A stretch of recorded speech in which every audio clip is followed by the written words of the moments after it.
Hi, everybody, and welcome back to Looking Local. We had the opportunity to sit down with arguably the busiest person I know. That's Levi Stearn with Core Contractors. They are a fire and water remediation company that also does high-end custom remodels, and I think you're going to enjoy this.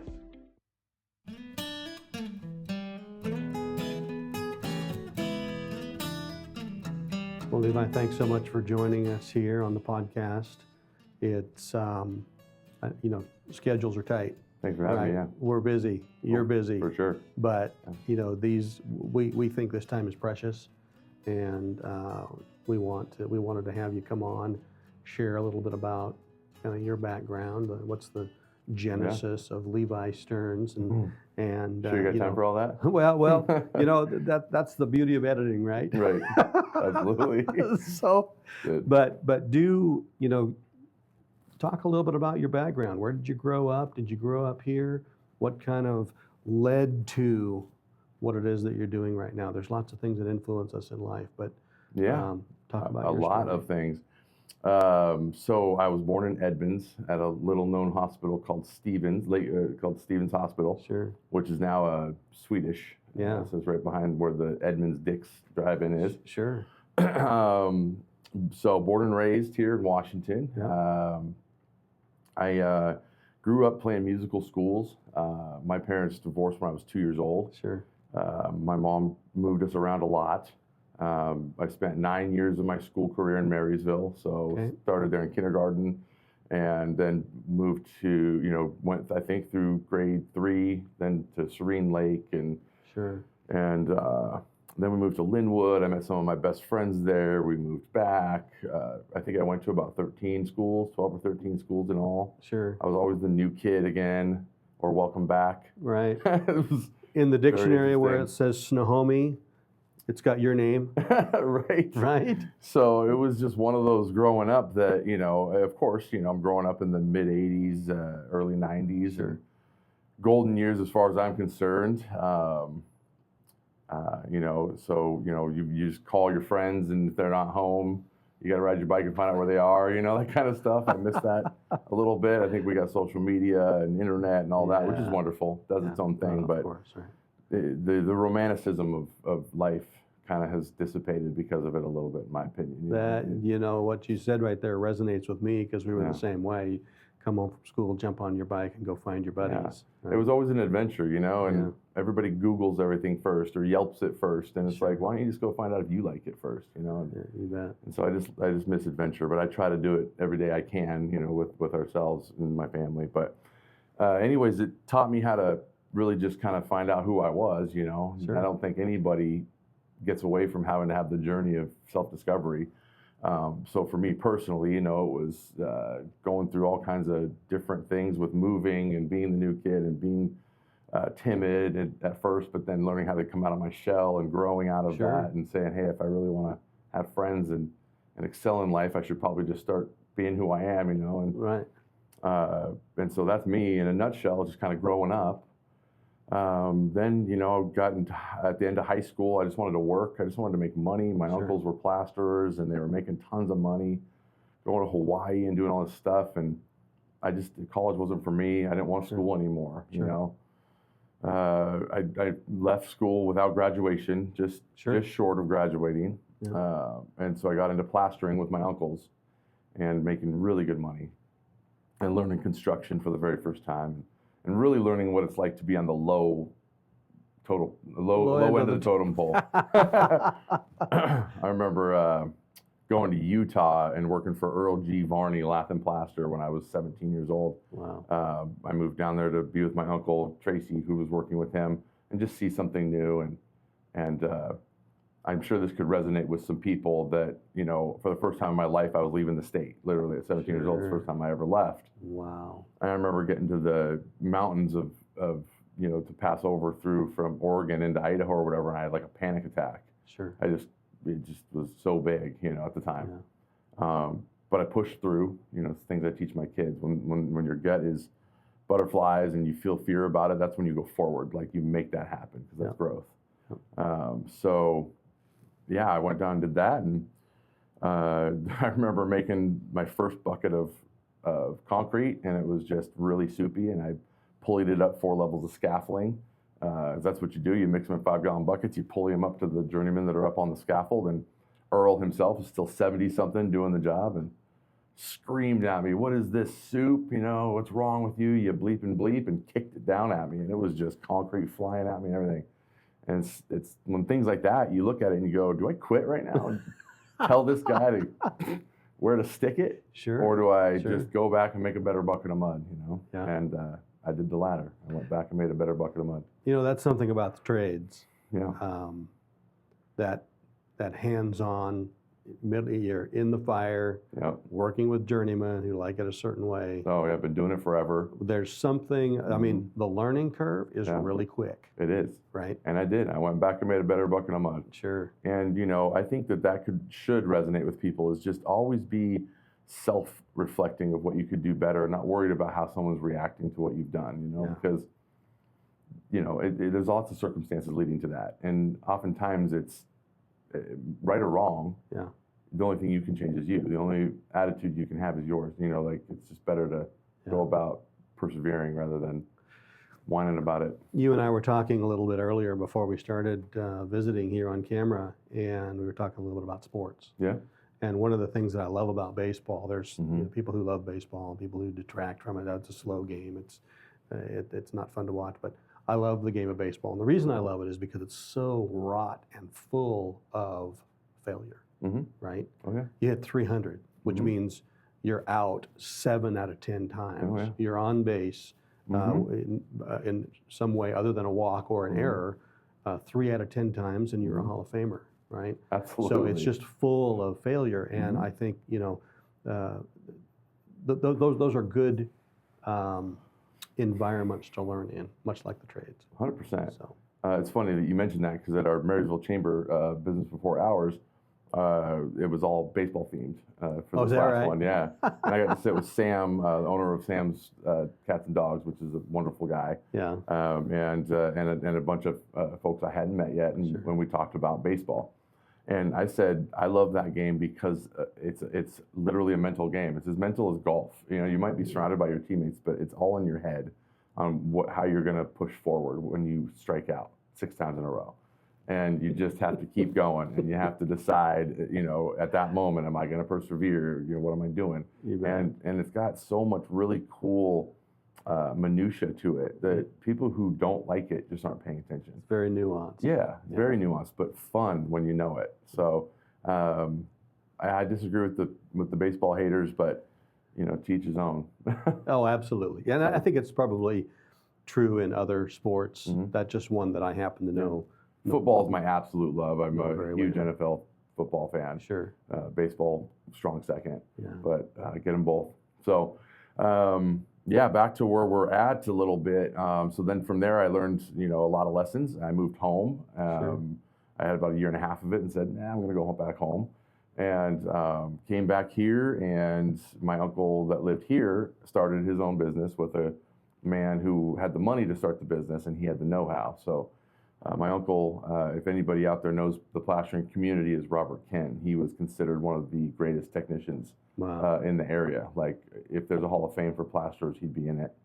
I used to tell people that Robert Kent's my uncle, and they'd be like, wow, you're working with one of the best. That guy is amazing. And, you know, you just phenomenal, like meant to do it. So you know, there's lots of people that do various different trades, but specifically as it relates to plaster, what do you think was the differentiator? What made him the expert that he was at the level that he was as compared to people who just do that work?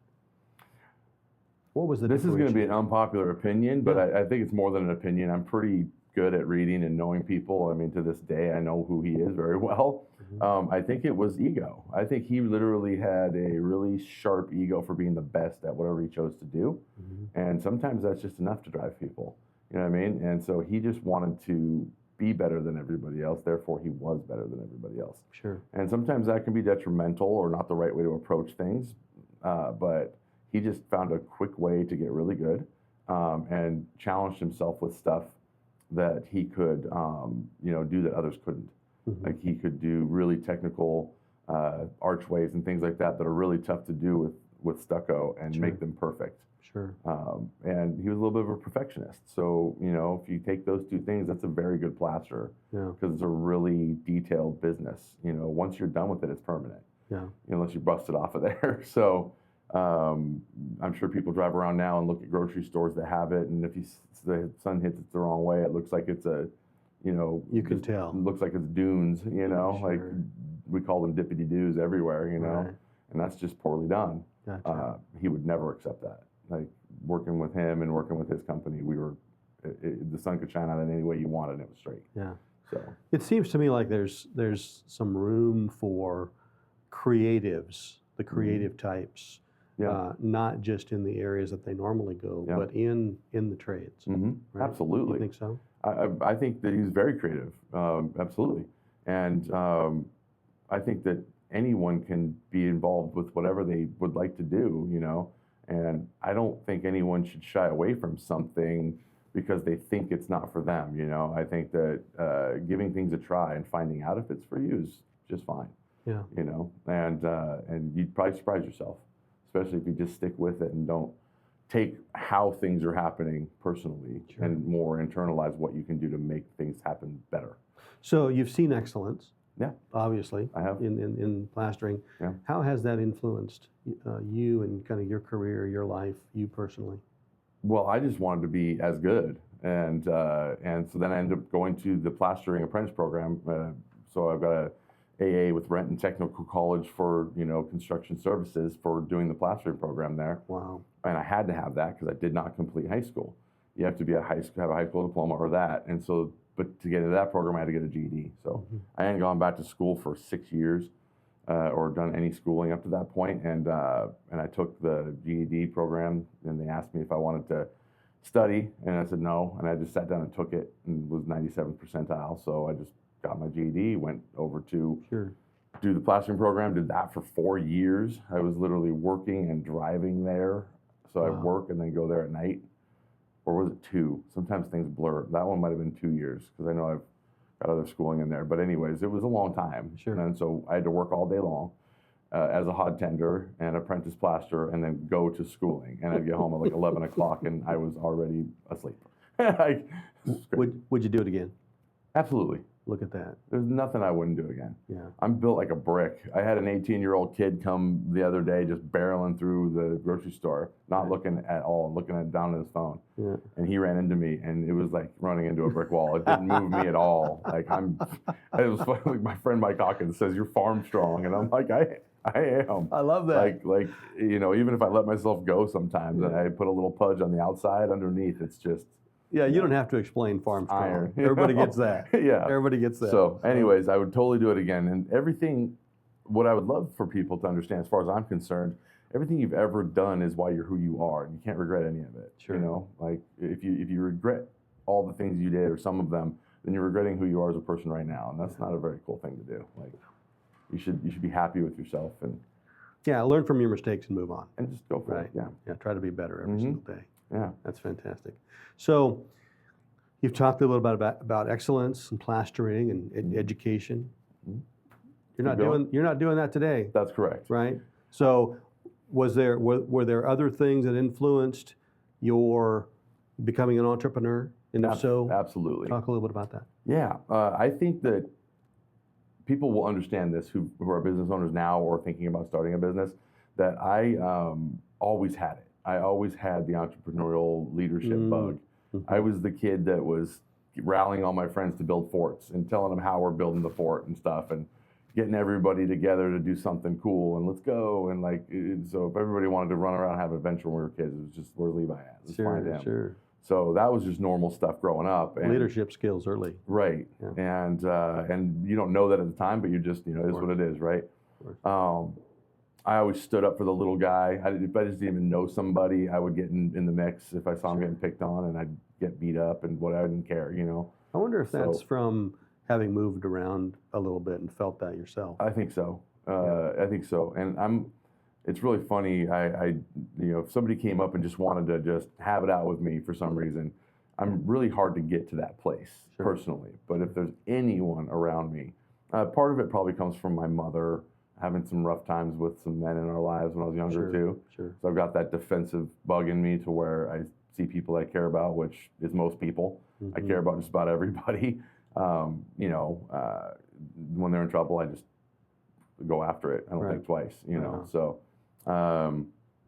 anyways, I got out of plastering, got into real estate because I was just tired of getting laid off all the time. I ended up getting to the union after that shop went under, which is a story for another time, but I learned some good business lessons along the way. We'll have you back. Sure, yeah, and I'm happy to spread this around, and I'm pretty sure I've told it on a couple other podcasts anyways, but anyways, I love that we're doing this. This is super cool. Yeah. And so I jumped into real estate. I just jumped in head first doing something I'd never done before. Sure. So I got my real estate license. We're having our first child, and I'm 26 years old, and I jump into Keller Williams, March of 2006. Wow. And so everybody knows what happened in July of 2007. Yeah. No, and you couldn't get a loan if you had $1 million in the bank. Yeah. And so everything, the music stopped and everything went nuts. And again, here I am, where the bucket of mud's getting kicked down at me. And I'm saying, okay, do I quit right now or do I become the best that I could ever be at this right now? There we go. And I turned it around. I dominated during that time. Yeah. People are like, wow, you went through the harshest time. And I'm like, yeah, I was wildly successful though. Mm-hmm. But I'm a kid who doesn't know how success works. And I come from a family that doesn't have any money and nobody buys anything. Sure. You know, bankruptcy was like the first choice type of stuff. You know what I mean? I'm that kind of family, right? Right. No diss to them. No. It's linear. You know what I mean? Yeah. But you learn that stuff and you think that's how it works. So here I am selling probably 30 houses a year, calling cancel expireds. I was the #1 cancel expired agent in the county. I was crushing my competition, building a team. I was the agent leadership council trainer for listing everything. I mean, I was just doing everything as hard and fast as I could. And but I wasn't saving money. I wasn't spending money properly. I wasn't paying my taxes. I mean, I was doing everything wrong. Sure. Well, I was doing everything right. So it's like that's a beautiful statement, by the way. Totally, the two of them can't coexist for not for very long. But they coexisted for me for almost 6 years, and I just decided one day I didn't love it anymore. I was tired. I had 40 some listings on the market. I had 3 buyers agents working with me. And I was scrounging out $60,000-$70,000 a year for myself. But that just at the time for how much work I was putting in, and I felt like I could never turn it off. Yeah. And I probably would have tripled my income and still be a real estate agent if I could have just honed in being just by myself. Sure. So the theme of me is that I always thought I had to have people around me. I always had to have partners and teammates and stuff like that so that we could rally together. And I never really had the faith in myself to do it alone. Sure. And so I walked away from that and gave it to my partner. I hadn't been doing anything properly. There's no QuickBooks, there's no receipts, there's nothing. It was just selling and putting the money in the account and go forward. And so I didn't ask for anything. I said, dude, here's all of our listings and here's everything we got going on, and I love you, but I'm out. So, good luck with everything, and I wish you the best. And I just left. I went into insurance because I went to this training for American Income, and you can get paid next week, and I'm in a 90-day business. I'm working my butt off to close a commission and all that. Oh, yeah. And I'm like, wait, if I sell this and I can get paid next Friday, that's pretty cool. So I went to this little office in Linwood. My wife begged me not to do that. She said, please go get a job at Boeing or something, because you've been in sales already for 6 years, and it's always just, either we sell it or we don't. And we eat hot dogs or we eat caviar, right? Sure. It's always up and down, and especially when you're young and have a family. So I said, no, I got to do this. This feels better to me. And that's that entrepreneurial thing that's always been in me. I didn't want to work for somebody. Every time I've ever worked for somebody, I always am thinking about something else.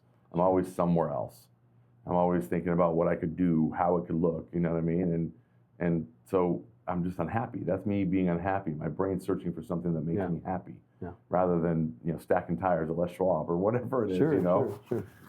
And And that's really what that is, the entrepreneurial bug. I just think a lot of people just don't have the courage to go do what their heart is telling them they want to do. They're a little afraid of that. Yeah.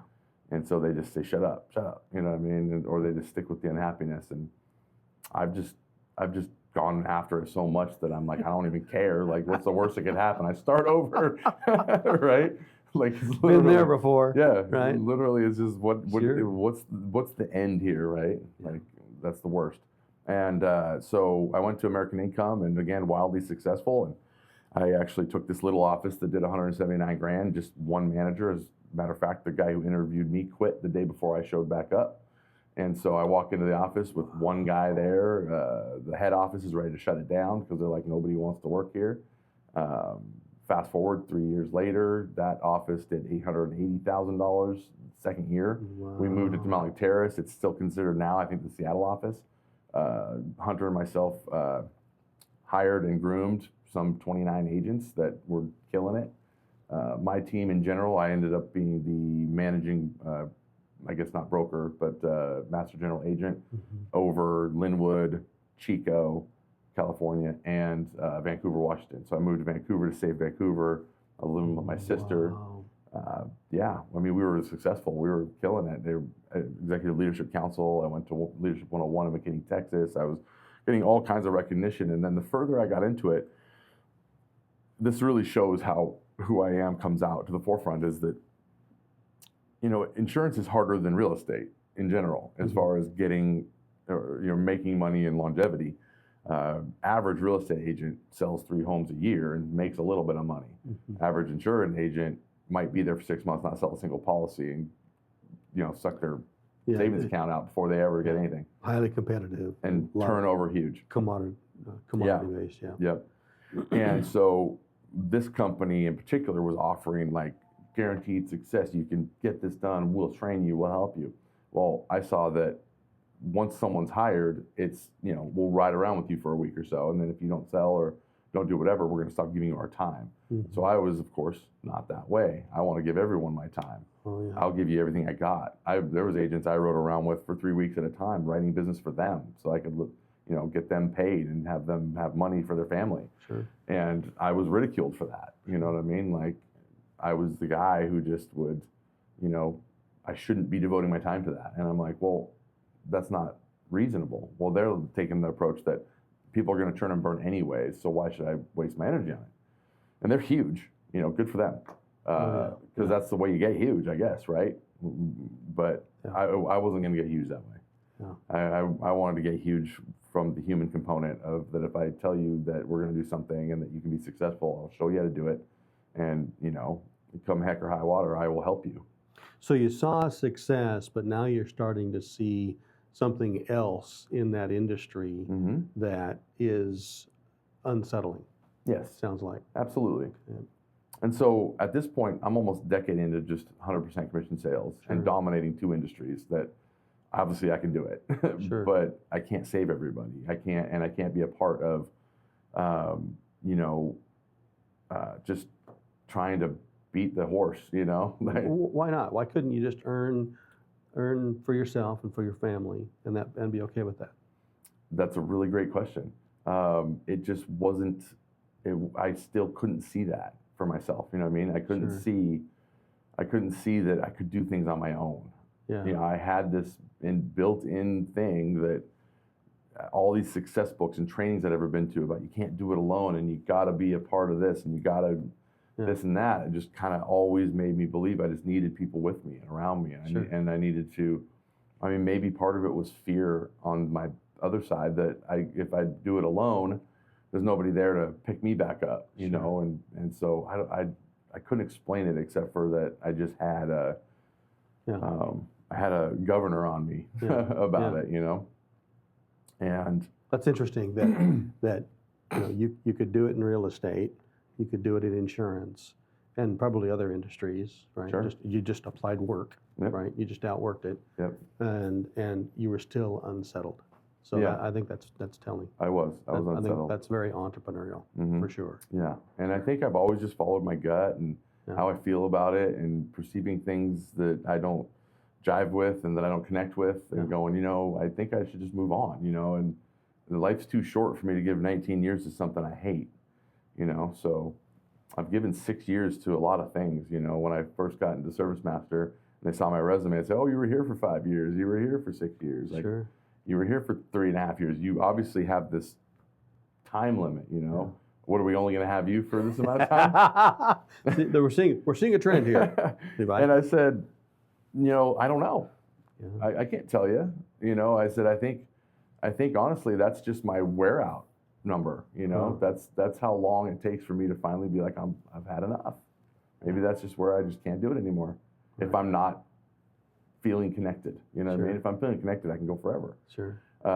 And so, but I was like, you don't got to worry about it. I mean, I don't just make rash decisions. You can see I stay for long periods of time. And as long as you're treating me good and I feel like we're connected, then I don't think there's going to be a problem.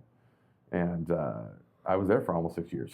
Wow. At that first Service Master. Real estate, insurance, you've mentioned Service Master. Mitigation, yeah. Talk a little bit about that.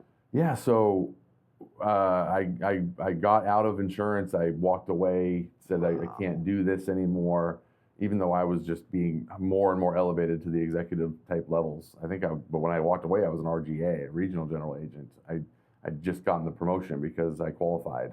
Mm-hmm. And I was just like, I don't want this anymore. So I left. I'd moved my family to Vancouver against their will. Mm-hmm. Because the company asked me to relocate, and they always said, if you're ever offered to relocate, you need to say yes. And I said, sounds good. And my other manager who had hired me, that I'd helped build a tremendous business for, decided to say no, even though he was single, or just had him and his wife. And I said, please, can I stay in Linwood? My family doesn't want to go. And he said no. And then I moved them down there. And 2 weeks after I moved my family to Vancouver, he took the Tennessee office opening.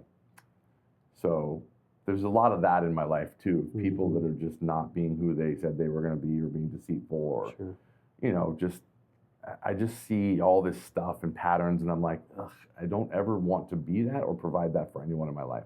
Right. And so yeah, I got headhunted for Service Master as a sales position, as a project manager, which they called it a sales position, and I said, yeah, no thanks.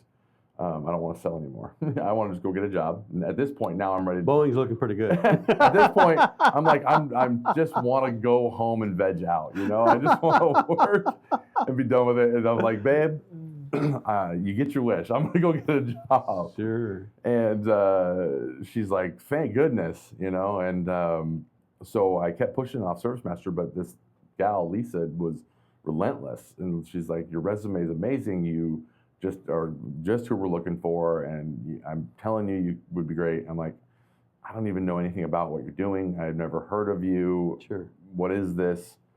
And I said, she's like, can I please just get you in with an interview with Richard, our VP? And I was like, okay, fine. I'll go in for an interview. Wow. So I interviewed, and he was just like, we got to hire you. Like, I don't have a position for what she was calling you about anymore. I just filled it like 3 days ago, but we've got a technician position available. Would you like to at least start there? Like, we got to get you on board. And I was like, sure, sounds good. So I took the technician position, and I did that for just under 9 months. And I loved it. I went to the Pateros wildfires. I was doing all kinds of great stuff with just being a tech. Sure. Driving the van and riding with a partner and crawling around in crawl spaces at 1 o'clock in the morning, pulling out insulation. Were these homeowners that had they were at fire or flood or water something damage, like fire damage, wind damage? Yep. Gotcha. So Service Master is just one of the biggest brands, if not the most by franchise count, for water damage mitigation. Yeah. Gotcha. And so it was the big one, Service Master of Seattle, and all in all, I had a great experience there for the most part. High volume. I got to do a lot of really great things, but I was a technician. I was just enjoying it. I was enjoying going home and just, I don't care. Like, I did my job. I'll go home, do my job tomorrow. Sure. And it brought me back to plastering again, because that's what I would do. Come home and eat my food and watch a movie and relax and do whatever I wanted. Get a paycheck every couple weeks. I didn't have to wonder like, oh man, I got that meeting tomorrow. I got that appointment tomorrow. I got to go close that deal. So. Yeah, and so Then he says there's a PM position available, and he's like, that's what I hired you for. And I was like, I don't think I want it. And Barr was like, dude, that's what I hired you for. I need you to do this. And I was like, can I think about it over the weekend? And he's begrudgingly said yes. And so I thought about it long and hard and talked with my wife about it. I was like, they really want me for the PM position. They really want me to go back out and be selling again, you know, and promoting the Now, company. PM is project manager. Yeah. Which infers it's already been sold and earned. Right. So share a little bit about that if you don't mind. Yeah, their term for it was called restoration project manager. Yeah. And yeah, it infers that it's already been sold, but they would have a PM go look at the job first. Sure. And then it's our job to get the client to decide to want to move forward with Service Master. Gotcha. Well, from all my experience, it was like a walk in the park. I mean, I just walked into homes and was just who I am, connecting with them, be straightforward with them. Of course, they're going to have you help them. They were almost 80% clip, you know, because some people just decide they don't want to, but I just walked in and this is what we're going to do. How do you feel about it? And yep, sounds good. Like, where do I sign? Sign here, here, and here. And so I was hugely successful. What a shocker. And then the owner brought me in a couple months into doing that and said, you know, how are you so successful and you're so calm about it? Like, you're not, all my PMs are stressed out and Sure. barely making any money, and you're just like crushing it. And you come in just like whistling and saying hi to everybody. And I was like, well, if they've been through what I've been through, you know, I think that they would be doing the same thing. Sure. But also they'd have to see it from my perspective, which is I've always introspected. How can I be better? What did I do to cause that? Why would that have gone that way? What should I have done to be stronger and better about that? And so I've just carved myself into that. All those things leading up to this point. Yep. And so they said, well, whatever you're doing, it's working. You're the trainer now. So I had to train all the PMs, and I was now training everybody. And lo and behold, everybody's better, you know? Sure. So I'm proud of a few achievements there. Number one, creating one of the best project management teams they've ever had with the longest standing. They had a couple of PMs that were there before me that were really good, and all credit to them for being good PMs. But Sure. they also started to be more like, let's be more efficient. Let's do things a little better. It just started to enhance the team to where they'd never had the entire team do well over $100,000 in a single month. Yeah. And I had that happen a couple of different times Wow. for the company, where, because I was even the team leader at one point, they offered me a percentage of everybody's commissions to just rally everybody. And so we ended up doing over $1 million in 1 month because everybody was billed over well over 100,000. There was 8 of us. Sure. And that had never happened before. So, you know, another achievement that I'm proud of, obviously. But I was proud that I was doing things the right way. Yeah. You know, number one is I just created a simple system that works. And if somebody rode with me for a couple of weeks, they would double their production. Yeah. And that's how it worked. So you learned a lot about the industry by working for Service Master. Yep. What was it about that experience that caused you to form Core? Well, we're just a little further down the line from that, but I'll tie it in a nice, neat little bow for you. Please. So I decided to leave there because I was watching project managers be treated like they're a commodity, you know, and I'm like, we're not commodities. We are the backbone of your industry. And we are out here doing what needs to be done to make sure this company continues to thrive. And we should be treated as such, right? It wasn't the money, right? Because I was making $90,000 to $100,000 a year. Sure. Because I was crushing goals every freaking time. But you need to be treated with a certain level of respect as well. And I don't think that was there. It was more of a, this is how it goes, and if you don't like it, get out of here. Mm-hmm. And I'm like, well, I've done all of this and shown you all of this. And if that's still, I'm still status quo, you know, I don't want to be treated better than anyone else. I want all to be treated better. So I'm trying to change it for everybody, right? Sure. And then you don't want to hear it, then I'm just going to leave. And so I decided to leave. I had another service master that wanted me and said, we need you as a GM. So I said, okay, sounds good. I'll be your general manager. I went over there. I took a straight salary, said, don't worry about paying me any commissions. I'll straight salary. Sure. What I'm going to do, though, is I'm going to build this business for you. And when you're ready to sell it, I want to buy it from you, period. And they were like, perfect. We want to sell it in 5 years, so you can have it. And so we put in together a 5-year plan. And so I went to work. And this is a good lesson, I guess, for how people think and what small thinking does for you, you know? I had a friend with a construction company that I had been sending a lot of work to when I was a service master. And I told him, hey, I'm going to this other service master. I'll keep sending you work. But I'm going to tell you this, I'd like to buy it from them. And if you'd like to partner in buying it with me, we could have both sides. Sure. We could have service master with a construction company right behind it. And he's like, yeah, I'm all for it. And then as I'm starting to build this company, I find out quickly what is wrong. You know, there were just 2 part-time technicians from Labor Ready, Sure. an unlabeled vehicle, Yeah. and one tiny little office. Yeah. And they did about 180 grand the year before that I got there. Wow. Like next to nothing. The 2 owners were doing half the work, if not more. Right. So fast forward, we first hired a really professional office manager. I was like, we got to hire an office manager. I got to have somebody that I can send over contracts to and whatever that is going to be doing clerical work and answering the phones and all that stuff. I can't handle all that if I'm building our company, right? And so fast forward 19 months later, we have 2 shops, doubled our capacity for content. We have 8 technicians, 4 vans, all labeled. All of our clothing is Service Master as it should be. We did just under $2 million in total production, all that. And then this ownership group was just terrible the entire time. I didn't have a company credit card to be able to spend money. They always had to approve a purchase for, you know, blue tape or duct tape. I mean, come on. They'd come in at 9 o'clock, 10 o'clock in the morning. Crews are already having to get off the dock earlier than that. Sure, I'm like, you guys, I literally, I had to fight the owners' reputations. They were horrible. They were just horrible people, sadly. And I was just like, you guys, like, you're killing me. I am building this company for you. And all the while, I've got people on the back end saying, why are you making this company so big? Why are you doing that? Because you're going to have to buy it for a lot of money. And I'm like, yeah, but it'll be valuable. Like, I don't care. Sure. I don't want a little company that I buy cheap so then I can build it. I want to build it to whatever I want to build it to. You're going to build it. And it'll be worth it. That's right. And the bank will loan me the money for it. It's worth $20 million. The bank's going to give me the loan. That's right. So it's just small thinking. Like, what are you talking about? And this guy plays into my future more because I walked away 19 months. I was like, here's your stuff. You know, you guys, good luck with what you want to do because I'm not buying it from you. Like, you guys are standing in my way every step of the way. Sure. I had told them before, like, I need the keys to the castle. I don't care if you come in at 1 o'clock in the afternoon, but I need to be able to run this show. You bet. You know, like, you're hindering our growth and our professionalism.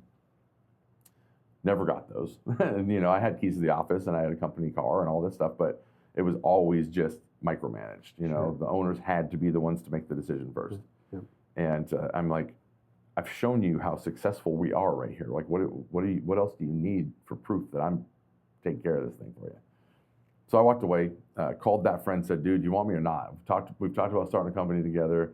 Let's go. And so he started a Restoration One franchise, and I took the summer off. I got a little glimpse of what retirement looks like. And for a minute, I just was like, this is amazing. I woke up when I felt like it. I went where I wanted to go. I forgot what day it was. I mean, it was just... Woke up on your eyes open? It was amazing, right? yeah. Woke up with my eyes open, exactly. And I was just like, I deserve this so much. Yeah. And I just got to just wash over just all that I've been through and everything that's been happening and just relax and be ready to go. And then we went to Waco, trained with the franchise group there, and I was super excited. The whole time I'm there, I'm just having to, like, pull teeth to get him to be excited about it, you know? And it's just like, this is all a waste of my time. And then it's like, why are we here, you know?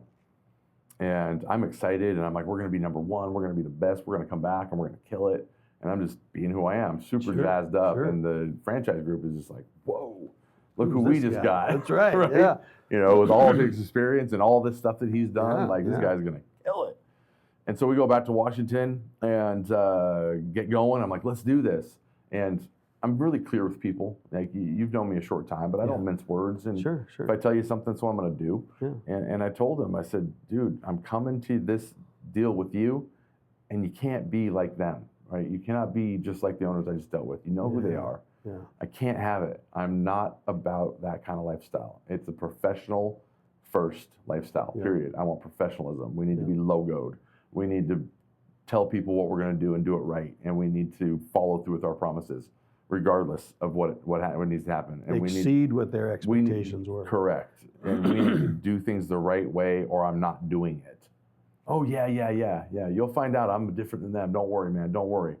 Well, we come back, and immediately he doesn't even buy a van that we're supposed to buy.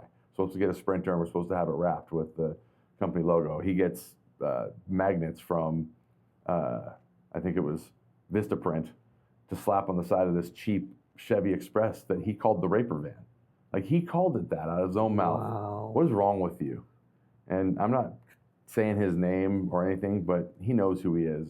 He's on blast, as far as I'm concerned, forever for stuff like that. So we're going for 6 months, and I'm turning his culture around. He's offering me a different package, like, hey, I can give you this percentage of this company and this percentage of that company. Why don't you just general manage both the construction company and Restoration One, because you're amazing, you're changing it. All the while, every one of his PMs is hating what's happening because they're all negative and threatened, thinking their jobs are going to be lost. And everything was just, I'm just pulling an entire team uphill through the mud, trying to change things for him. Well, he sits there, watches golf, doesn't care about doing anything, comes in at 10 o'clock in the morning. Same stuff I was looking at, but worse. You know, noon, walking across the street to his buddy's restaurant and drinking beers already. It's like, what are you doing? What part of I expect professionalism and I want us to present as the most professional thing did you not understand? Yeah. Secondly, with all that unprofessionalism, I brought $1.3 million worth of opportunity to the company in 6 months. Paid off every single thing that Restoration One company startup cost. It was about 70 grand for everything. And I did $270,000 in mitigation in our 6 months. So everything was paid off, including my salary up to that point. Sure. He was whole, beyond whole.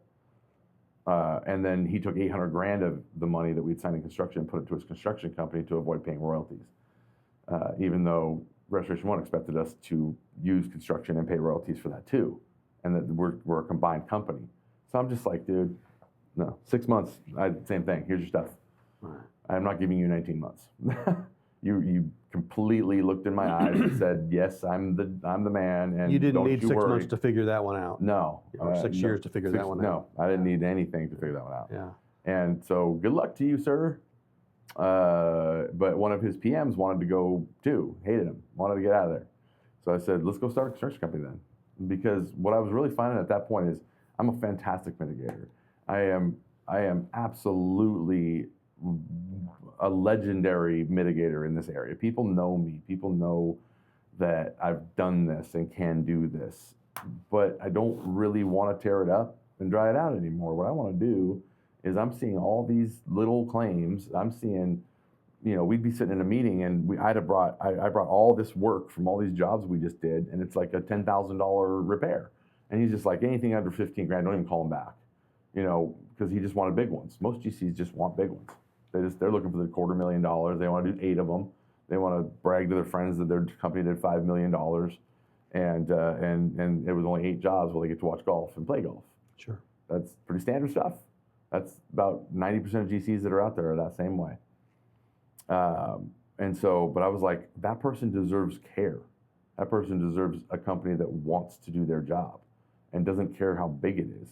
And so, me and this PM that I was going to start this other company with started taking those jobs because they were my jobs already. We just split off and I called them and said, do you guys need construction help still? And we started doing them. And we built another construction company where, again, people can Google me and find out, but I'm not going to spread the word of that company anymore if I can help it. Sure.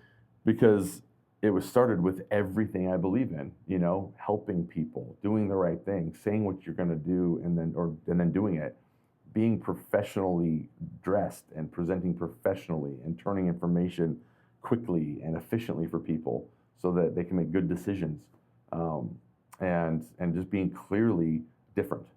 And so we went and did that, and he's just rah, rah, rah, yeah, you're the man, let's do this together.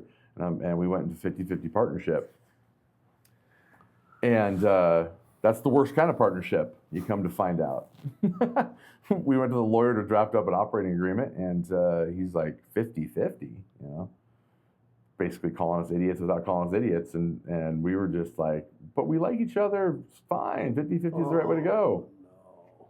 No. And shortly thereafter, we bring on his wife to be the CEO because she had a financial degree and worked for a large company, and it was just immediate divide. You're BD now, you're developing business and getting new jobs, and Matt will run the other side. And I said, okay, but hey, it's got to be run right. You know what I mean? Like, if I'm bringing you work, I can't hear anything negative about it. I'm telling you that right now. You guys got to do the jobs the way I'd expect them to be done. I own this company too. Yeah. Well, lo and behold, fast forward, they're just not doing what they're supposed to be doing. They're not taking care of clients at all. And about 3 months before I walked away, I was getting blown up with phone calls about, why did your company do this to me? What is happening? Sure. And I couldn't bring a single job to that company ever again at that point. Like, I'm not going to sell something that I know is just, leading the sheep to slaughter. No thanks. So I demanded a buyout. He didn't want to, or I told him I wanted to buy him out because I felt like I could still save the company. Oh. And ego and arrogance and whatever decided that, no, not going to do that. And I was like, okay, fine, then you buy me out. Took a silly little offer from him that was way less than what I offered. I offered from the heart. He offered from the lawyer. Sure. And I said, fine. And I went and started Core Contractors. And the rest is history. We're about to do $7 million, and he is out of business. So it just goes to show you, right? But for the first time in history, for me anyways, I got over it. I got over that I need somebody. Yeah. And I learned that having people around you, and what everybody's talking about is having great people like you, having Homeowners Lifestyle Magazine there for its readers and showcasing great companies, that you have tons of great companies in there. And I'm happy to be a part of it. And Snohomish Film Company, who does our podcasts and does our content, Valor Marketing, that does our websites and SEO. And I have a wonderful team of amazing business professionals that are around me. Sure. That don't have any say in how my company operates. Right. Right. So it's like, wow, dummy, you figured it out. It just took you so long, right? So, I love telling this story because I like people. I really hope that people understand that it doesn't matter how long it takes you to get somewhere. Just never stop trying to get to where you're happy. Sure. You know what I mean? Because if you feel like it's against your values, you don't feel right about it. Don't spend a lot of time with people. You don't owe them that. And I literally 6 years at everything, pushing hard, trying to do everything. Less than 2 years, 6 months by. The other one I owned, so I was almost 2 years there because I owned it. But I'd have probably ejected him out of there 8 months earlier if I didn't, or if he wasn't an owner as well. It would have just been like, psh. Anyways. So from the partnerships that you were part of to Mhm. now this enterprise that you own, Mhm. and you really get to pour yourself into it, Yes. right? Yep. Tell me about the differences. What are you experiencing that is different? Well, I'm experiencing, number one, that everything that I've ever done and how I've built myself to be and who I truly am at my core, like just the person that I am. I'm very proud of myself, and I know I'm a good man, and so I get to just show that to people. I just get to be fun and candid, and sometimes I fly off the handle and the mouth, but I try to be respectful. But I'm just who I am. I'm passionate. I'm energetic. And I don't want to ever can that. I like people to be able to see that. I'm theatrical and dramatic sometimes, and I say fun stories, and I get people laughing and whatever. I'm just never gonna not be me, right? Sure. So I say, if that's, just be you forever. But I'm watching people resonate with it and going, wow, no one's ever acted like this and treated me like this and cared about my future like this and cared about the future of the company like that. I talk to the team all the time that Core is my boss. I am not above any of this, you guys. Core Contractors is the boss. I'm the leader, and Anna is the boss, right? She's everyone's boss, our CEO, and she's wonderful and cares so much about us and the growth that's going to be happening. And we're just on a mission, and we have a clear game plan for that mission, and we have everyone excited to follow it. And if you don't get to keep playing for our team. Right. So we're built to be a future-based, reliable company. Yeah. Not just Levi's deciding that he doesn't want to do it anymore. Sure. I want to walk away at some point without having to worry about it, knowing that it's being taken care of the way that it should be. Yeah. And I can be on a beach somewhere, or I can be at home figuring out what I want to do next. Yeah. And the company is in good hands because core is the most important thing. Right. And so I'm watching all of my experiences and everything I've ever wanted things to be actually coming to life. Yeah. And I'm just letting it happen, Sometimes people worry about what success looks like or how do you handle that. And I didn't know how I was going to handle it at all.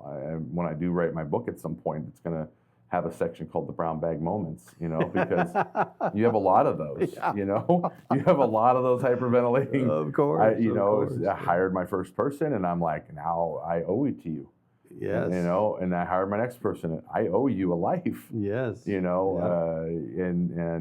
we're getting these projects in and we need X amount of people to want to work with us or we don't get to survive. And you have all this stuff. And then you ramp up to a certain level where it becomes just more about functionality of doing it right. Everything else follows functionality. You get over that first hump and now what are we doing that makes us different and makes us better? And how are we always continuing to craft that?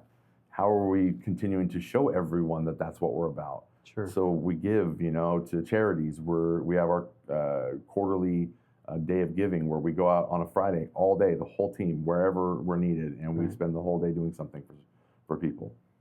We just did the food bank, sorting all the pallets of food that they got from a huge donation.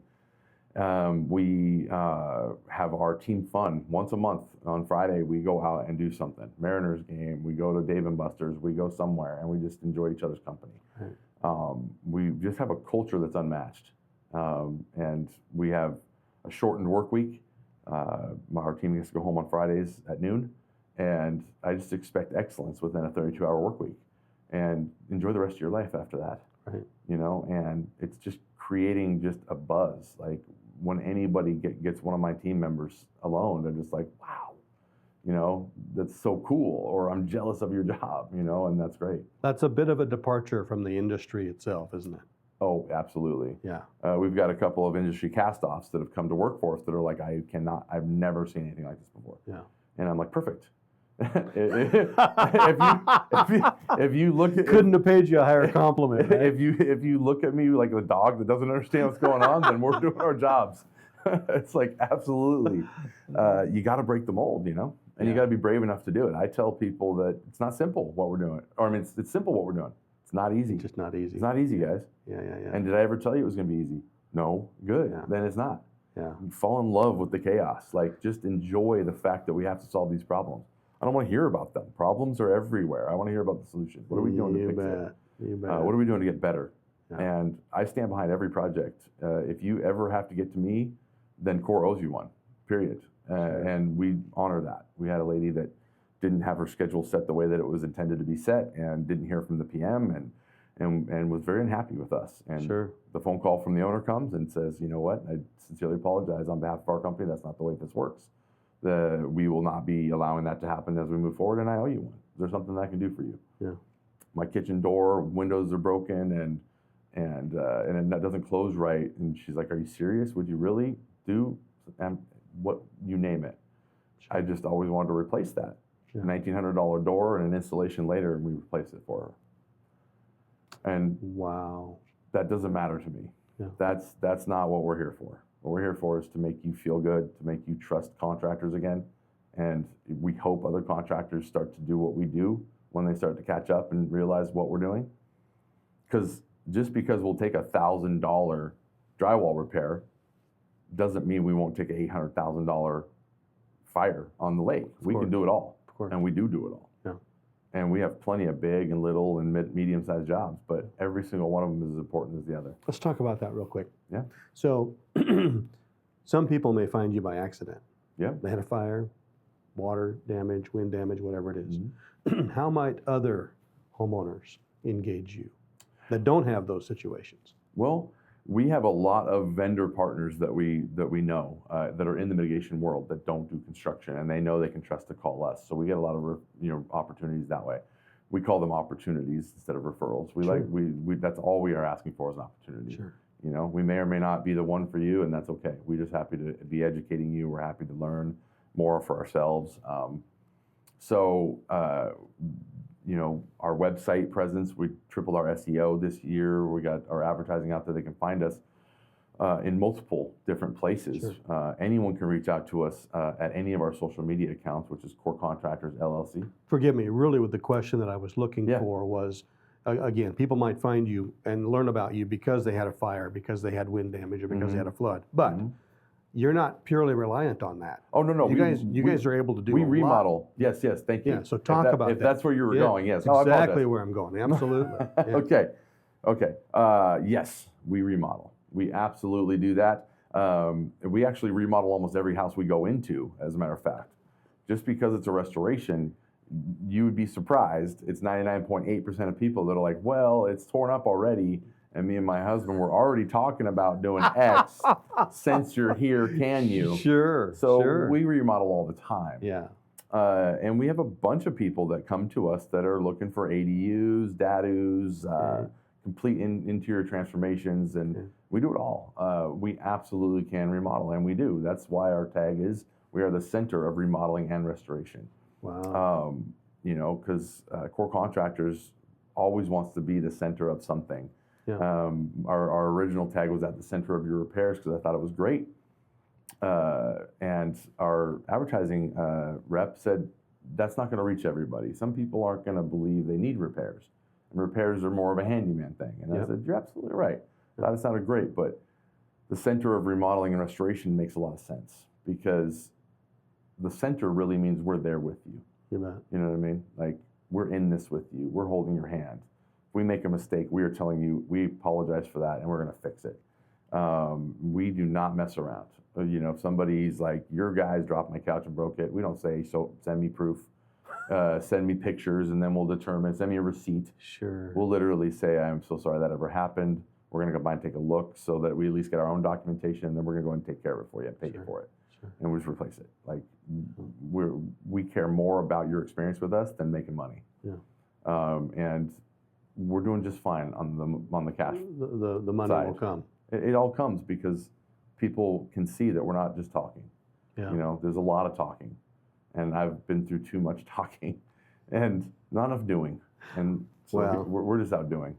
We appreciate you coming Thank you. and sitting down and talking. Yes, thank you. with I us. can do it very well. Well, you know, for a long, long time. You know, the time is an investment, and we appreciate it. We appreciate what you're doing in the community. Thank you so and much. what you're doing for the homeowners that are here. Yeah. It's important work. It's Yep. valuable work.